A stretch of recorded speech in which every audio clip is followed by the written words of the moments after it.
ఈరోజు నేను మధ్యాహ్నం ఏరియల్ సర్వే చేశాను. మొట్టమొదటిసారి కొల్లేరు దాకా వెళ్ళాను.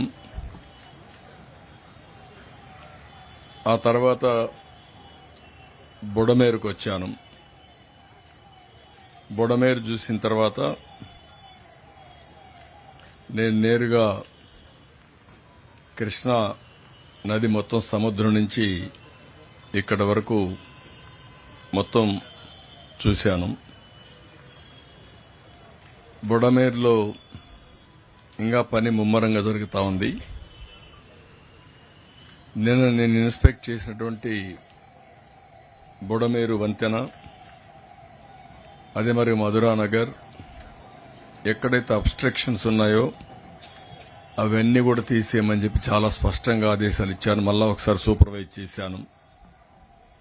ఇప్పుడు ప్రధానంగా బుడమేరు బ్రీచ్ క్లోజ్ చేయాలి. దానివల్ల నీళ్లు వచ్చేది ఆగుతుంది. ఇప్పుడుండే నీరన్నీ కూడా డ్రైన్ చేయాలి. ఇవన్నీ బయట వెళ్లిపోవాలి. అప్పుడే మేము చేసే పనులకు సార్థకత ఉంటుంది. ఈరోజు 6వ రోజు చాలా స్ట్రగుల్ చేస్తున్నాం. నిన్న మళ్ళా వర్షాలు వచ్చాయి. వర్షాలు వచ్చిన తర్వాత 3 బ్రీచ్ల్లో 2 బ్రీచ్ని క్లోజ్ చేశాం. ఒకటి ఉంది. ఆ ఒకటి వల్ల 40-50% నీళ్లు వచ్చే పరిస్థితి వస్తూ ఉంది. నిన్న 9,000 క్యూసెక్స్ ఆఫ్ వాటర్ వచ్చింది. ఆ వాటర్ వల్ల కొద్దిగా కొన్ని ప్రాంతాల్లో లెవెల్స్ పెరిగి మళ్లా ఇబ్బంది కలిగించే పరిస్థితి వచ్చింది.